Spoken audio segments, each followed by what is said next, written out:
ঈদের কিছুদিন আগে আগে সে যেহেতু বাড়িতে যাবে ঈদের আগে আগে, তো ঈদের আগে আগে কোনো টাকাই বাড়িতে পাঠায় নাই। সে একদমই চিন্তা ভাবনা করছে বেতন পাওয়ার পরে যতগুলো টাকা হবে সবগুলো টাকা দিয়ে বাপ মার জন্য কাপড় চোপড়, ছোট বোনের জন্য কাপড় চোপড় কিনে একবারই বাড়িতে যাবে।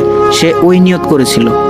তো জলক বন্ধু আমার সবার জন্য কাপড় চোপড় কিনছে, তার নিজের জন্য কাপড় চোপড় কিনছে, আর আমাদের সাথে ফোনে কথা বলছে যে মামা আমি তো বাড়িতে আসতেছি, তো তোদের জন্য কি কি আনবো বল। কারণ ভাই আমরা একটা মানে অন্যরকম একটা নেশে আছি, স্মোকিং করি যেহেতু।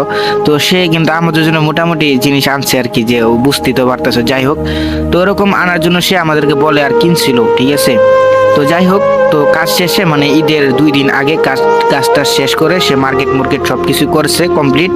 তো এখন সে বাড়িতে যাবে। তো তার যে এই যে ভাই ছিল ফারুক, সে আর বাড়িতে যাবে না, কারণ সে যেখানে কাজ করে তো সে একটা মোটামুটি ভালো একটা পজিশনে আছে, তার বাড়িতে যাওয়া বেশিরভাগই হয় না। তো ফারুক ভাইয়ের যে এলাকা, ঠিক আছে, আর জলকের এলাকা একই এলাকা, মানে পাশের বাড়ি থেকে পাশের বাড়ি আর কি এরকম। তো জলকের বাড়ির পাশে যে আরেকটি ছেলে ছিল সেও কিন্তু জলকের সাথে কাজ করতো, মানে জলক কাজে আসার 2-3 মাস পরে হয়তো ওই ছেলেটা আসছিল জলকের সাথে কাজ করার জন্য, ঠিক আছে। তো ওই ছেলের নাম ছিল তোমার মহসিন। তো মহসিন আর জলক যেহেতু একই গ্রামের, একই পাড়ার, একই বাড়ির পাশেই বাড়ি, তো তারা চিন্তা ভাবনা করছে একসাথে বাড়িতে যাওয়ার জন্য। তো জলকে আর মহসিন তারা দুইজন বাড়িতে যাওয়ার জন্য রেডি হয়ে গেছে। তো তারা এখন টিকিট কাটার জন্য স্টেশনে গেছে, ঠিক আছে। তো ঈদের 2 দিন আগে তো স্টেশনে গেছে, যাওয়ার পরে দেখে যে একটা সিটও নাই, সবগুলো টিকিট বুকিং হয়ে গেছে, মানে কোনো সিট নাই ট্রেনের মধ্যে।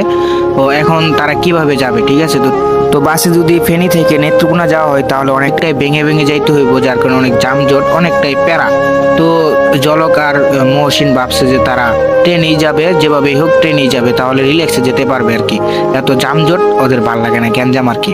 তো যাই হোক, তারা কি করলো, যে যেহেতু টিকিট পাই নাই এখন কি করবে, তারা কি করছে ট্রেনে যাওয়ার জন্য। তো সারাদিন তো খুঁজলো, টিকিট পাইলো না। তো রাত্রেবেলা তারা নিয়ত করছে যে তারা ট্রেনেই যাবে।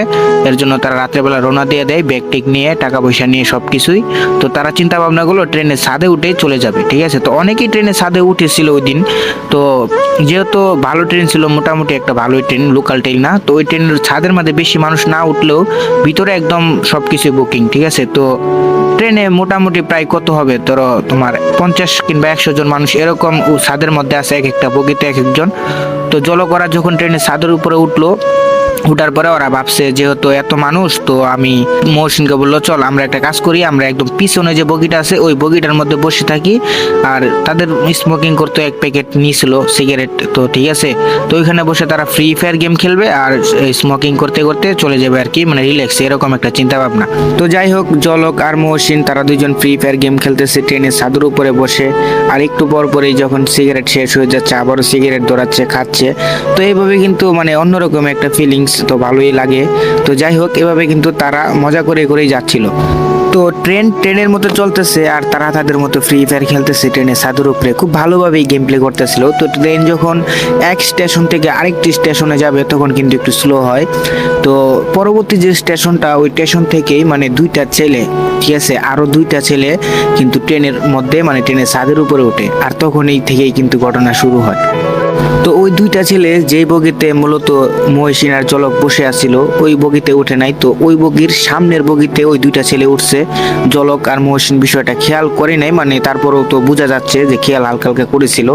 তো যাই হোক, তো ছেলেগুলো যখন আবার ট্রেন ছেড়ে দেয় তখন ছেলেগুলো ওই বগি থেকে জলক আর মহসিন যে বগিতে বসে আছিল, মানে ছাদের উপরে কোনো মানুষই ছিল না, একদমই তারা দুইজনেই ওই বগির ছাদের উপরে।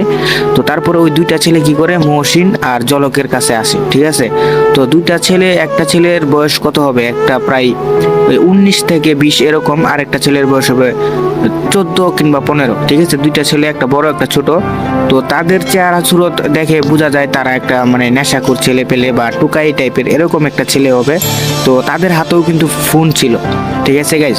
তো তারা ডিরেক্টলি মহসিন আর জলকের সামনে আসার পরে বলতেছে ভাই তোমাদের কাছে কি ম্যাচ আছে।